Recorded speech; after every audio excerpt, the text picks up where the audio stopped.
Hello, everyone. Welcome to Celsius 233, your go-to place for fiction book summaries. Today, we will journey through The Rainbow by D.H. Lawrence. The Rainbow by D.H. Lawrence, first published in 1915, is a seminal work of modernist literature that explores the lives of three generations of the Brangwen family living in rural England. Set against the backdrop of the Industrial Revolution, it delves into the complexities of relationships, individual desires, and the evolving roles of women and men in society. Lawrence's portrayal of human emotions and his frank discussions on love, sexuality, and personal identity led to the book's initial censorship, but it has since been recognized as one of his greatest works. Plot summary. In the quiet expanse of the English countryside, the Brangwen family has long worked the fertile land of Marsh Farm, drawing their strength from the earth. For generations, they live contentedly, their lives shaped by the rhythms of the seasons and the weight of tradition. The men toil in the fields, their bond with the land deep and unspoken. But as time passes, a restlessness grows among the Brangwen women, who yearn for more than the narrow world that confines them. Tom Brangwen, the solid head of the family, is content with his place on the farm until his life changes when he meets Lydia Lenski. A Polish widow who carries a haunting air of mystery, Lydia is unlike anyone Tom has known.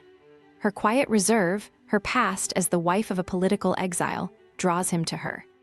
She agrees to marry him, and they build a life together, but there is always a distance between them. Tom, rooted in the tangible world of the farm, and Lydia, living in the shadow of a lost life. The marriage brings a sense of stability, but it is also marked by Tom's struggle to understand the depths of Lydia's soul, which remains elusive to him. Anna, Lydia's daughter from her first marriage, grows up in the care of Tom, who treats her as his own. As she matures, Anna is filled with the same yearning that once stirred in her mother. She marries Will Brangwen, Tom's nephew, and their union is passionate but fraught with tension. Will is an artisan, deeply connected to the world of craft and creation, but like Tom before him, he cannot fully understand his wife. Anna craves freedom, and though they share an intense physical relationship, they often find themselves at odds. Their love burns hot but is never completely harmonious. As their children are born, the passion that once consumed Anna and Will slowly transforms. They settle into their roles, but there is always an undercurrent of dissatisfaction.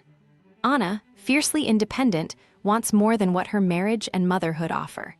Will, too, is restless, caught between his desire for Anna and the spiritual yearnings that pull him in another direction.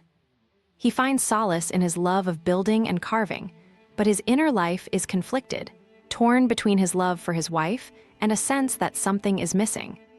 Among their children is Ursula, who will not accept the limits that have confined her mother.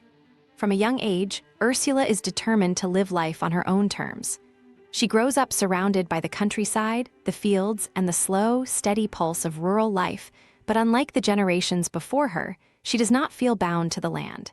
She wants more than the farm, more than marriage and children. Her intellect and ambition push her beyond the traditional roles laid out for women, and she dreams of a life filled with knowledge and experience. As she enters adulthood, Ursula's path diverges sharply from her parents'. She goes away to school, pursuing education as a means of escape, and in doing so, begins to see the world through different eyes. Her relationships with men are as passionate as those of her parents, but Ursula's desires extend beyond mere physicality. She seeks understanding, equality, and personal freedom. Her first experiences of love and intimacy are intense, but they leave her questioning the nature of fulfillment and the roles that men and women are expected to play. She cannot reconcile herself to the idea of a life defined solely by marriage and domesticity. The shadow of the industrial world looms large as Ursula grows older. The quiet, pastoral world of her ancestors is changing, with factories rising in the distance and the old ways of life slowly disappearing. The arrival of modernity both excites and unsettles Ursula, who sees in it the possibility of freedom, but also the loss of something essential. Her journey is one of self-discovery and rebellion, as she fights to carve out a place for herself in a world that seems designed to limit her. Ursula's independence is tested as she enters a romantic relationship with Anton Skrebensky, a soldier whose life is shaped by duty and the demands of the empire. Their love affair is passionate, but Ursula soon realizes that Anton's worldview is fundamentally different from hers. He represents the kind of man who seeks control and order, whereas Ursula craves spontaneity and freedom. Their relationship falters as Anton's adherence to societal norms clashes with Ursula's desire to break free of them. In her growing disillusionment, Ursula grapples with the question of whether true freedom is possible. She rejects Anton's offer of marriage, unable to accept a life of submission, even for the sake of love. She watches as the world around her changes, with war on the horizon and the industrial age sweeping away the old, rural England. As the last of the Brangwens tied to Marsh Farm, Ursula stands at the crossroads between the past and the future, trying to find her place in a world where the certainties of previous generations no longer apply. In the end, Ursula realizes that her search for meaning is ongoing.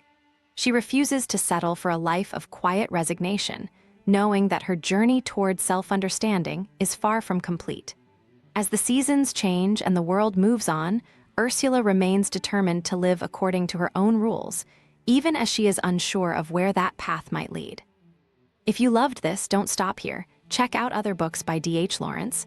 You'll find them below or on Celsius 233. Remember, while our summaries capture the essence, they can never replace the full experience of reading the book. If this summary intrigued you, consider diving into the complete story, buy the book, and immerse yourself in D.H. Lawrence's original work. Bye-bye, take care, have fun.